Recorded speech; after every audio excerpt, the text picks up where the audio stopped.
السلام عليكم ورحمة الله وبركاته. كلانتي wanaagsan khiyaartana daawanaysa idilkiinba meel kastoo aad joogtaan kusoo dhawaada mar kale iyo mid ka mid ah barnaamijyadeena aan idinku talagalnay maanta oo jimco wanaagsan meel kastoo aad joogtaan.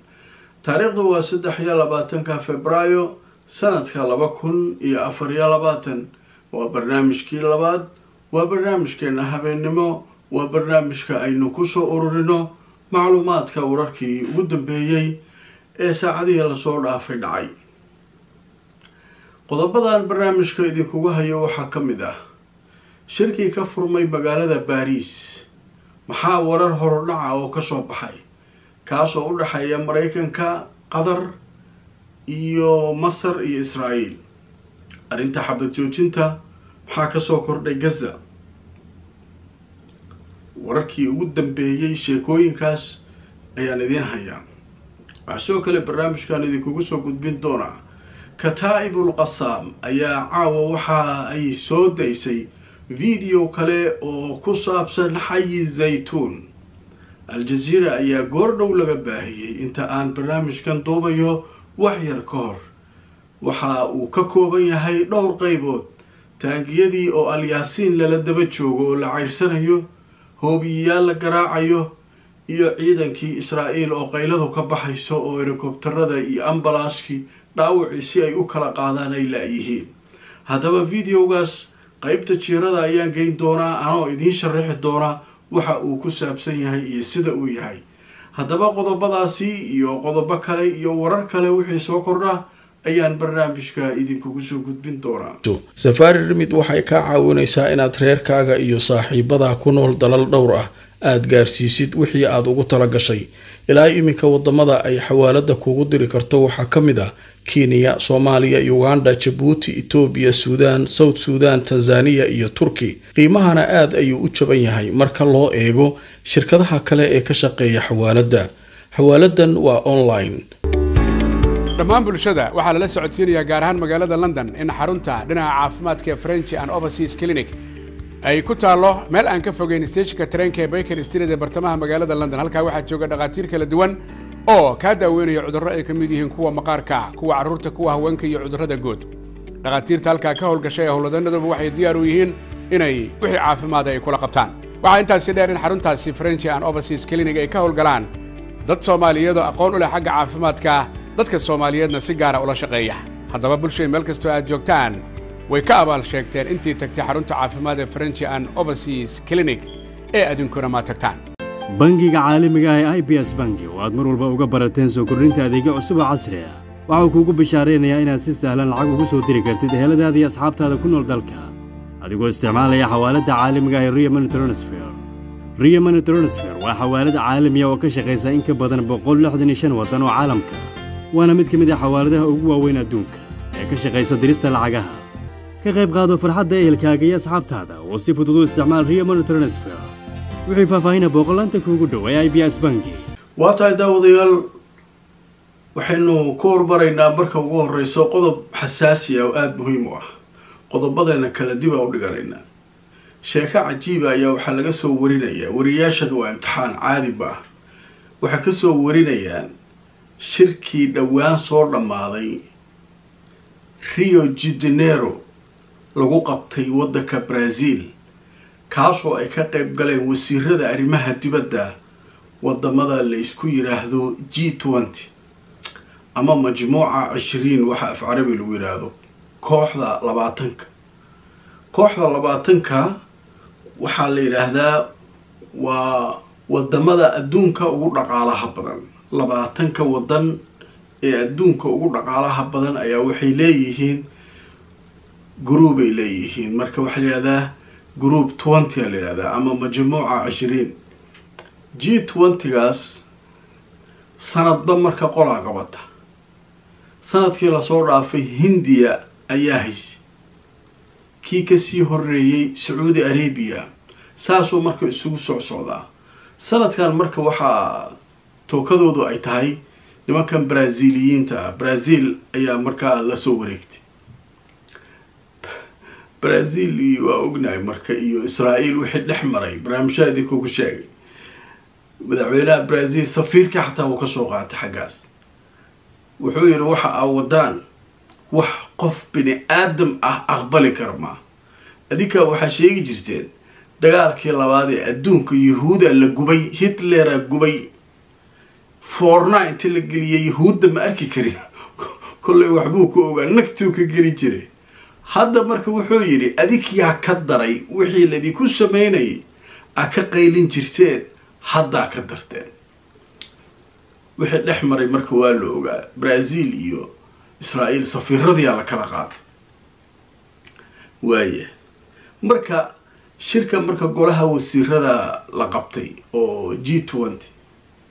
madaxweynaha Brazil Lula Silva ninka la yiraahdo ayaa shirka furay waxyaabaha ugu waaweyn oo miiska saaran oo laga hadlayo waxa ay qadaayada ama arimaha adduunka ka taagan inay xaliyaan dawladii ugu dhaqaalaha badnaa waay arinta Ukraine arinta Gaza waxyaabaha soo dhan dhaqaalaha adduunka si weeqmaya amilada waxa kan waxa marka adiga waa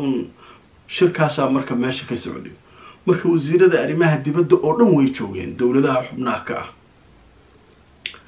waxaa tagay marka Antony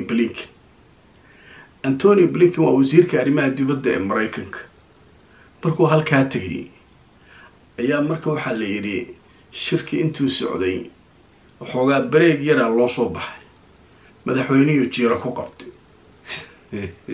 madaxweynuhu Brazil ayuu jiiro la istaagay meel luuqa uu ku qabtay sheekadii markii ilmaha yaryarka ahay la dhihi jiray waa la waabiyay hebel waa la waabiyay luuqa inta lala galay la soo waabiyay marka waa toosa macnaha waa la soo handaday waa la soo waabiyay ninkii meel luuqa inta la galay ninkii uu handaday asagu waa yahuudi moogta ninkii ku faanay waaye inta talaabiib ka daga dhahay anigoo yahuudi ah ayaan hadlayaa maanta markii 7 October safarkiisii ugu horeeyay uu ku tagay markii la weeraray Israel marka ninka arinta taariikhda u gashay nin wixii qarsada ma ah ninkii marka wuxuu ka caraysan yahay marka xiriirkan ay Brazil jartay dagaalka Israel lagu qaadayo South Africa meel ka haysata Brazil oo Latin America soo gashay dawladda muslimna ma ah dawladda islaamna ma ah laakiin dadkan waxa karkarinayo ka xanaaqsan wax waaye bini aadanimada waxa ka socda meesha ilmahan la leynayo dadkan gaajada loo dilayo oo maaragtay cuntada loo diidayo waxaas waaye ninkii marka meel jiira oo ku qabsaday madaxweynihii uu handada marka Al Jazeera marka warbixin la yaab leh marka ka qortay marka Al Jazeera waxay leedahay Blinken wuxuu gaarsiiyay madaxweynaha Brazil mowqifka Mareykanka arinta ku saabsan wararkiisa ku aadanaa Israel marka hore markuu qoran yahay waxa moodaysaa war iska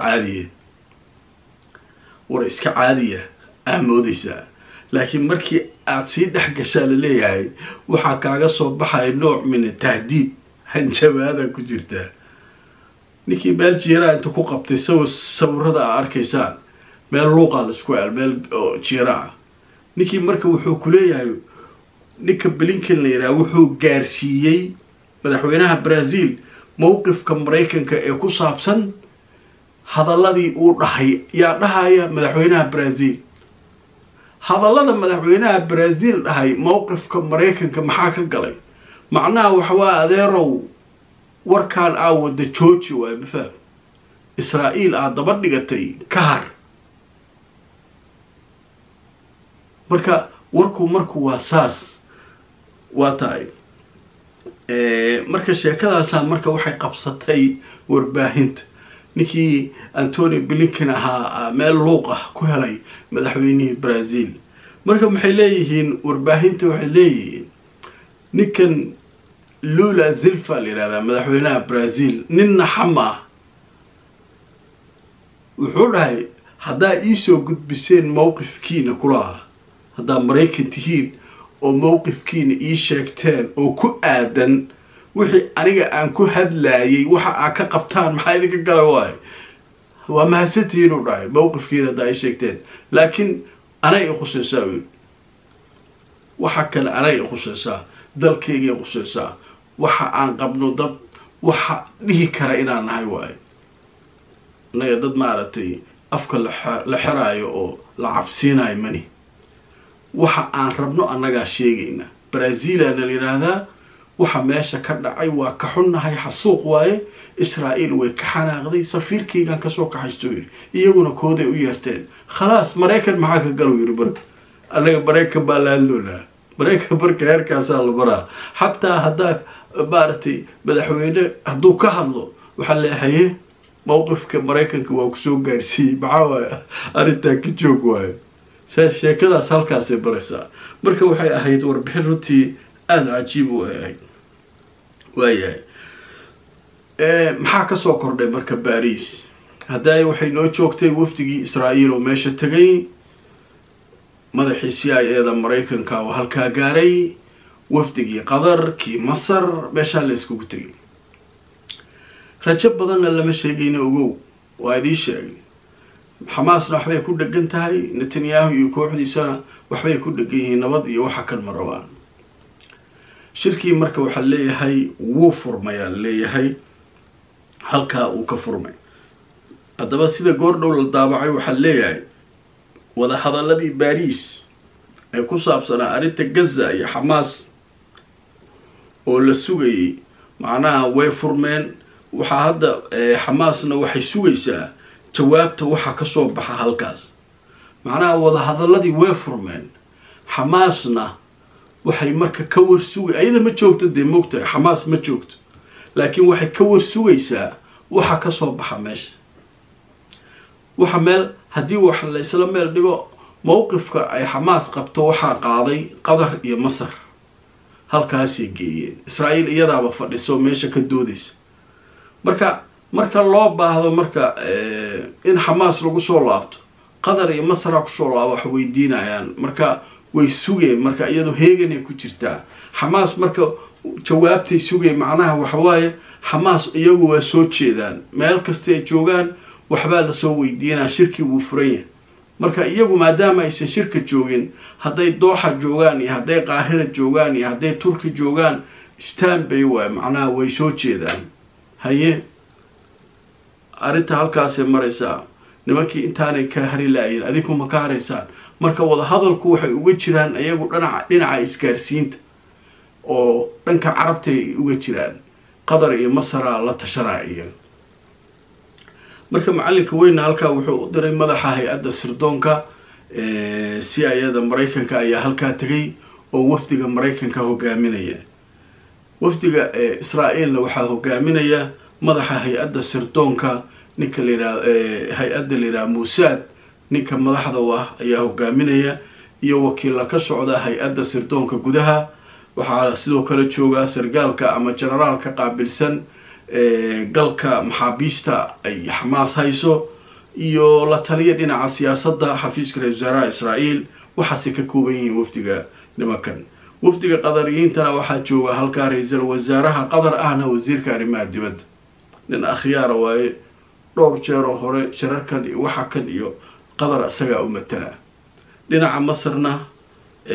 waxa jooga isaguna madaxa hay'adda sirdoonka Masar iyo mas'uuliyiin kale marka wada hadaladii marka albaabada isugu xiran marka halkaas marka lagu jiraa warar marka tuuriya aha soo baxaya warkii saxda ah wali ma soo bixin war tuuriya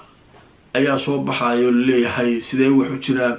marka waxa leeyahay xafiiska ra'iisul wasaaraha Israa'iil Benjamin Netanyahu ayaa waxa ka soo baxay war tuuriya oo leeyahay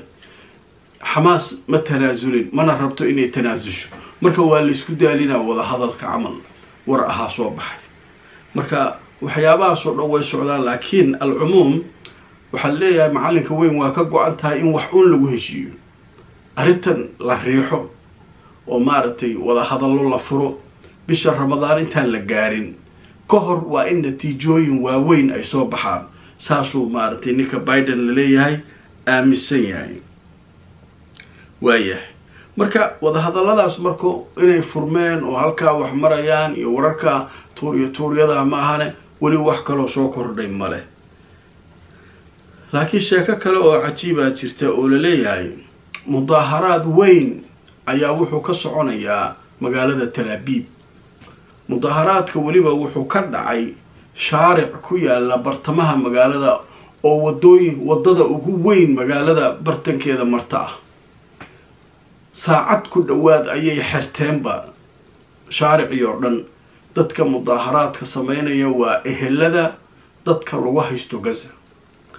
waxa uu mudaaharaadkoodu daaran yahay marka ay ka hadlayaan oo ay leeyihiin dawladdu yeesan soo noqonin iyadoo marka halka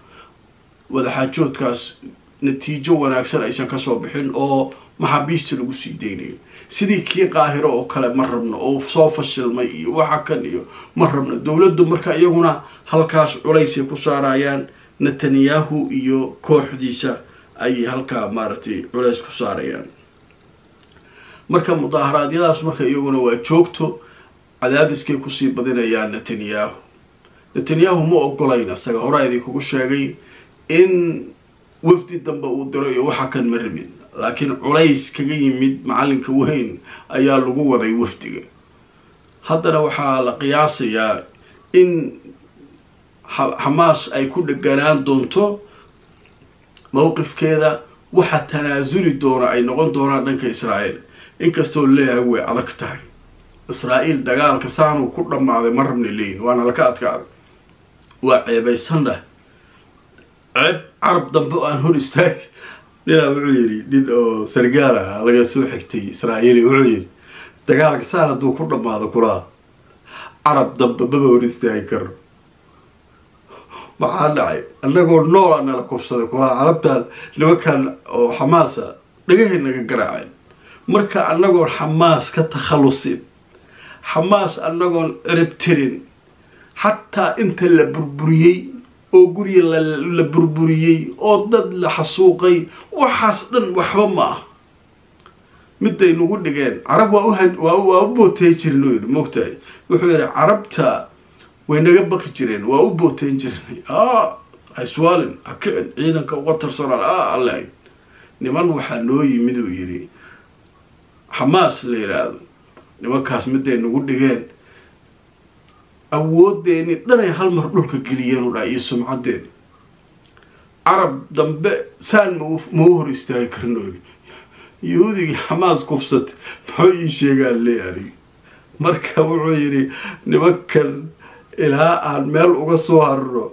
ma suura gal ma ahan u leeyahay marka waxa leeyahay dagaalka saar haduu ku dhamaado joogsado nimankan marka way jabeen waa laga adkaaday marka waxay ka galgalanayaan oo ay diidan yihiin waxa leey maalin